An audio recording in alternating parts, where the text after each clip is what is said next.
Halo guys, kembali lagi dengan saya Kali Masada dari Akademi Kripto. Di video kali ini kita akan membahas mengenai analisa naratif untuk pemula. Sebelum kita mulai video ini, saya ingin ungkapkan ke teman-teman bahwa nothing I say is financial advice. Video ini hanyalah analisa internal yang kita lakukan. Kita juga nggak terafiliasi atau berinvestasi di apapun yang kita sebutkan di sini. Dan teman-teman juga harus paham bahwa cryptocurrency itu merupakan aset dengan volatility yang sangat tinggi, sehingga mengandung risiko yang tinggi pula. Oke, ini adalah video yang banyak di-request oleh teman-teman semuanya, karena ini adalah video lanjutan dari sebelumnya. Sebelumnya saya udah ajarin teman-teman gimana caranya lihat chart, analisa secara teknikal. Kemudian bukan hanya itu, kita ajarin juga bagaimana caranya melihat fundamental dari suatu project, suatu altcoin. Meskipun kita juga nggak terafiliasi atau terinvestasi apapun di sana ya. Kita hanya bahas fundamental secara keseluruhan, bisnis model dan lain sebagainya. Apakah project ini layak untuk dibeli atau tidak? Apakah altcoin ini secara matriks-matriks tertentu itu mengesankan atau justru mengecewakan? Itu udah kita bahas sebelumnya. Nah, di sini kita akan membahas hal yang lebih spesifik lagi, yaitu adalah naratif. Kita selalu bilang ke teman-teman bahwa naratif research itu adalah hal yang penting sekali untuk teman-teman perhatikan. Memang ini bukanlah sesuatu yang lahir ya puluhan tahun ya, tapi baru-baru aja di kripto ini mungkin sekitar 5 tahunan ya beken istilah yang namanya naratif research. Mengapa lahir naratif research atau melakukan analisa sesuai dengan naratif apa yang sedang berkembang dan juga hot saat ini? Jawabannya adalah karena udah terlalu banyak cryptocurrency yang ada di market. Ya, saat ini udah ada jutaan token yang lahir di market dan mungkin dulu ya 2018 itu mudah memilih beberapa koin-koin yang bisa naik karena cuman puluhan, oke. Terus kemudian 2021 ratusan yang listing dicek, sekarang udah nggak tahu berapa ya. Banyak banget. Dan sementara ya liquidity yang ada atau capital yang masuk ke dalam sistem untuk menaikkan harga ini itu relatif terbatas. Jadi teman-teman bayangin ya, ini adalah kotak kecil yang mana kotaknya itu tambah gede, tapi airnya ini yang dimasukin itu tetap atau cenderung berkurang. Sehingga apa ya, orang akhirnya memilih safe bet, safe play seperti Bitcoin daripada orang memilih nih kira-kira dari banyaknya kotak kecil ini mana yang mau dialirin air. Dan ketika orang bisa ya merotasiin atau tahu naratif tertentu yang akan hot dan mereka melakukan naratif rotating dari satu ke yang lain, itu bisa sangat menguntungkan. Tapi balik lagi, itu adalah aktivitas yang sangat sulit untuk dilakukan. Nah, ini pun kalau kita lihat data dari Crypto Corio, kita bisa melihat nih, ada banyak sekali sektor di market kripto. Ya, ini ada sektor layer 1, layer 2, decentralized finance, RWA, DEX, dan lain sebagainya. Jadi, bayangin teman-teman ya, altcoin-nya itu udah jutaan jumlahnya, dibagi ke dalam puluhan sektor, dan juga mungkin ratusan naratif yang ada di luar sana. Jadi kita harus tahu nih ya, kira-kira dunia ini sedang kemana, atau dunia ini sedang membahas apa. Baru kita bisa dive into that naratif dan berharap memperoleh keuntungan dengan berinvestasi ke beberapa token yang mana mengusung naratif tersebut. Lalu gimana cara menganalisa naratif? Teman-teman, ini adalah bagian dari modul pembelajaran yang kita kasih ke teman-teman di Akademi Kripto. Yang mana yang kita sampaikan di sini ini hanya 10% dari 100% yang kita kasih. Di dalam pun kita juga jelasin alasan mengapa naratif trading itu diperlukan. Sementara di sini kita hanya langsung ya ke topik pembahasan dan juga 3 cara untuk melakukan analisa naratif. Yang mana di dalam kita jelasin ada banyak sekali cara. Ini adalah cara yang paling umum. Cara pertama yaitu adalah melakukan social observation. Teman-teman, sebelumnya saya sudah menjelaskan bahwa project yang akan berkembang itulah project yang menyelesaikan real life problem dan mereka bringing real life solution. Jadi mereka ini yang nggak punya solusi apapun, ya nggak akan mungkin bisa bertahan di market. Dan ketika teman-teman ini orang yang nggak tahu apapun tentang dunia ya, atau orang yang cenderung cuek ya dengan segala hal, yaitu teman-teman nggak akan bisa ya melakukan naratif trading ini dengan cukup oke. Karena biasanya orang yang cuek dan nggak memperhatikan sekitar, yaitu biasanya mereka nggak bisa manifestasi keuntungan apapun. Pertama ini kalau teman-teman mau melakukan yang namanya narrative trading, teman-teman harus jago melakukan yang namanya social observation atau melakukan pengamatan sosial. Pengamatan sosial ini bukan berarti ya teman-teman ini harus turun ke jalan jadi aktivis, terus lihat keadaan di masyarakat, enggak. Jawabannya teman-teman bisa melakukan social observation dengan membaca banyak berita, banyak jurnal, banyak penelitian tentang isu-isu sosial apa yang terjadi di dunia saat ini. Saya bilangin di dunia, nggak hanya di Indonesia. Mengapa? Karena market crypto ini market yang global. Masalah yang ada di Depok di sini ini nggak ada kaitannya dengan masalah tentang kripto. Jadi teman-teman harus paham. Kalau teman-teman melihat ya sektor apa yang mau naik, ya teman-teman lihat masalah sosial yang ada di dunia, yang ada di global saat ini.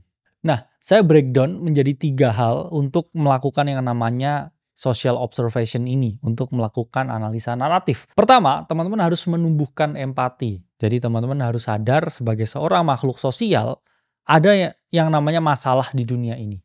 Dan kadang mungkin masalah tersebut nggak sampai ke kita secara langsung atau bahkan ke telinga kita. Tapi teman-teman harus paham bahwa banyak sekali orang yang memiliki masalah di dunia ini. Dan ketika kita menumbuhkan empati kita terhadap suatu masalah tertentu, maka akan lebih aware lagi kita terhadap situasi yang terjadi di dunia ini.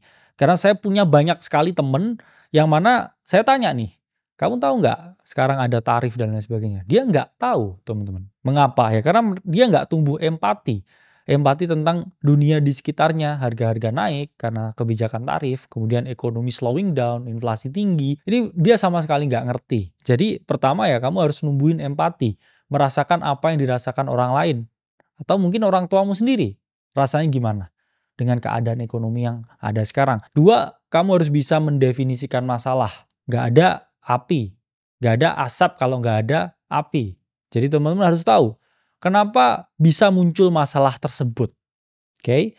Dan baru teman-teman harus bisa definisikan lagi gimana cara menyelesaikan masalah tersebut. Antara kita menciptakan sesuatu atau kita berinvestasi pada sesuatu yang menciptakan solusi akan masalah tersebut. Jadi either you invent or you invest. Kalau misalkan ada suatu masalah tertentu, banjir misalkan, tapi teman-teman di sini nggak bisa invent ya suatu teknologi khusus untuk melakukan manipulasi arus sungai dan lain sebagainya. Ya kamu bisa berinvestasi pada perusahaan yang menciptakan teknologi tersebut supaya masalah banjir ini contoh ya ini bisa terselesaikan. Nah, naratif research atau kita ngomongnya di sini social observation itu juga sesuatu yang berakar dari hal tersebut juga. Contoh ya, ini ada naratif DePIN. Decentralized Physical Infrastructure. Sebelumnya udah kita bahas nih di masalah fundamental. Pertama, kalau kamu melihat ya atau menumbuhkan empati, kamu lihat nih sekarang, layanan cloud computing itu biayanya itu sangat tinggi sekali di berbagai platform atau provider seperti Google dan juga Amazon. Ini sangat costly ya, biayanya sangat tinggi sekali. Kalau kamu definisikan masalah mengapa DePIN bisa tercipta, jawabannya adalah biaya yang mahal tersebut dari Google, dari Amazon, itu disebabkan oleh sentralisasi yang sangat tinggi. Apa itu maksudnya sentralisasi? Ya Google sendiri yang punya pricingnya karena dia yang punya produknya. Jadi mereka quote on quote ya agak memonopoli karena saya punya barangnya ya saya jual seberapapun saya mau. Sehingga kalau kita lihat itulah mengapa narasi DePIN atau Decentralized Physical Infrastructure ini lahir. Yaitu suatu narasi untuk mendesentralisasikan teknologi cloud computing ini dengan sistem marketplace. Jadi kalau kamu nggak bisa, di sini untuk menyelesaikan biaya cloud computing yang sangat tinggi, ya kamu nggak bisa punya hardware-nya untuk menyederhanakan solusi itu, ya kamu bisa invest di project-nya. Yang mana di sini ketika kamu berinvestasi ke project-nya, kamu membantu suatu misi untuk menurunkan biaya cloud computing. Nah, selanjutnya di sini ada naratif DeSci atau Decentralized Science. Pertama, kita bisa menumbuhkan empati, di mana banyak sekali riset yang mana hasilnya ini tidak diaudit sama sekali. Jadi banyak riset ini yang cenderung koruptif. Mengapa? Karena riset ini nggak ada pihak-pihak tertentu yang mengawasi, mengaudit hasil risetnya. Begitu juga dengan insentif base dari para penelitinya. Banyak sekali riset ini yang tinggal dikopas orang, ya bikin skripsi, bikin tesis, bikin disertasi tanpa mereka give credit kepada orang pertama yang membuat penelitian tersebut, penelitian ilmiah. Sehingga kalau kita definisikan ya masalahnya yaitu korupnya research yang ada ini yaitu karena kurangnya audit yang ada. Sehingga kita membutuhkan suatu sistem audit untuk memberikan insentif base yang tepat dan juga untuk mengawasi penggunaan dan juga kualitas dari riset itu. Sehingga kalau kita bisa invest di projectnya, itulah mengapa muncul narasi DeSci atau Decentralized Science. Jadi beberapa programmer di blockchain ini membuat suatu token tertentu, yang mana token tersebut digunakan untuk audit riset, untuk memberikan reward kepada para periset dan lain sebagainya. Jadi itulah alasan ya mengapa narasi DeSci ini muncul. Jadi teman-teman harus paham, semuanya di sini itu ada karena ada alasannya. Ya, project itu lahir karena ada suatu alasan mendasar mengapa project tersebut lahir. Kecuali yaitu meme coin. Nggak ada alasannya, cuman lucu aja. Misalkan ada topik yang lagi hot, ya, kemudian muncul meme coin tertentu dengan topik hot tersebut. Jadi itu hanyalah hype tertentu. Nggak ada fundamental apapun di baliknya. Nah, kedua ada naratif yang sempat hot dulu, yaitu adalah layer 2 naratif, di mana kalau kita melihat gas fee dari Ethereum itu sangatlah tinggi. Kalau kita lihat nih ya, beberapa developer waktu itu tuh sangat kesulitan ketika mereka membangun application apapun di atas jaringan Ethereum. Mereka merasa bahwa hanya swap dikit, hanya confirm transaction dikit, hanya memindahkan duit sedikit, itu membutuhkan biaya yang cukup tinggi. Karena masalah ya skalabilitas dari Ethereum yang masih menjadi masalah dari dulu ya sampai sekarang. Dan dari naratif tersebut ya atau masalah tersebut kita bisa mendefinisikan bahwa dibutuhkan suatu perbaruan atau suatu layer tertentu atau protokol tertentu atau program tertentu atau jembatan tertentu atau produk tertentu untuk membuat supaya jaringan Ethereum ini jauh lebih murah. Sehingga kita membutuhkan ya suatu alat untuk mengefisiensikan fee. Itulah mengapa ya lahir layer 2. Layer 2 adalah solusi untuk jaringan layer 1 yang nggak bisa scalable atau masalah skalabilitas atau memiliki masalah skalabilitas. Dan kalau kita nggak bisa invent ya atau membuat jembatannya untuk buat contoh ya Ethereum ini lebih murah ya kita bisa invest di projectnya. Itu adalah contoh dari munculnya naratif layer 2. Nah itu tadi adalah cara teman-teman untuk melakukan yang namanya social observation. Social observation ini bisa teman-teman lakukan bahkan tanpa adanya berita apapun, tanpa adanya research journal apapun, tanpa adanya report apapun. Tapi kalau teman-teman mau baca report atau teman-teman mau baca research journal, itu juga bisa. Yang mana itu masuk ke bagian kedua, yaitu adalah kurasi berita atau kurasi informasi apapun yang bisa kita temukan secara online atau secara offline. Tapi karena di sini konteksnya kripto, yaitu adalah secara online.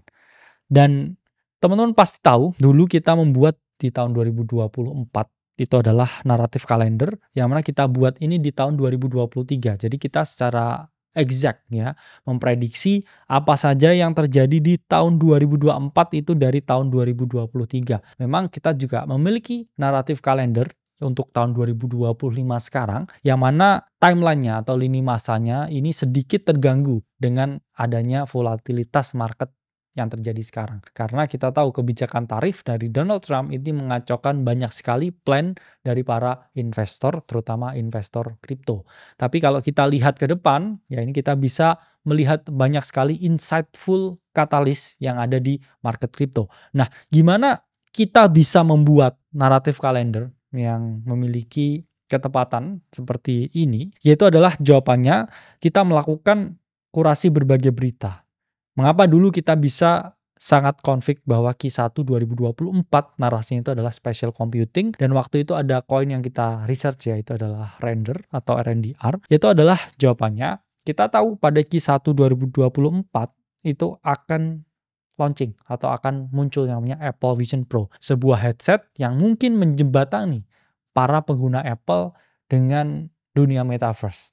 Dan itu hype-nya sangat gila, dan saat itu kita tahu bahwa dia akan rilis di bulan Februari. Saat itu kita tahu di Q1 2024 ini ada potensi naratif special computing. Dan kita tahu juga ya special computing ini memiliki growth yang luar biasa besar sampai 23,4%. ya growth tahunannya. Itulah mengapa kita sangat confident waktu itu dengan potensi naratif spatial computing. Dan gak hanya itu ya, Q1 2024 itu juga tahunnya AI. Mengapa? Karena di 2023 kita tahu bahwa Q1 itu adalah earnings dari Microsoft. Dan Microsoft selalu melakukan upgrade besar-besaran di sektor AI mereka itu di Q1. Itulah mengapa ya secara ritme kita bisa melihat pergerakan sektor AI di Q1 setiap tahunnya. Ya, yang mana sekarang pun katalisnya karena masalah tarif ya, itu menjadi sedikit berubah. Dan ini juga contoh di mana di sini ada sources mengenai deadline CBDC di akhir tahun 2024. Itulah mengapa kalau kita lihat di akhir 2024 berbagai koin seperti HBAR, XRP, dan lain sebagainya, Chainlink ini mengalami kenaikan yang signifikan karena di tahun 2023 kita memprediksi adanya CBDC launch di akhir tahun 2024. Nah, cara ketiga ini saya bilangnya adalah the Walmart concept atau konsep di mana ketika di kripto ada project yang sangat signifikan tingginya, orang akan selalu membuat copycat atau replika dari project tersebut. Ingat teman-teman, konsep ada gula, ada semut. Contohnya dulu Ethereum membuat layer 1 yang memungkinkan orang untuk memprogram uang di atas jaringannya. Setelah itu muncul berbagai layer 1 lain. Solana, kemudian ada Toncoin, dan lain sebagainya.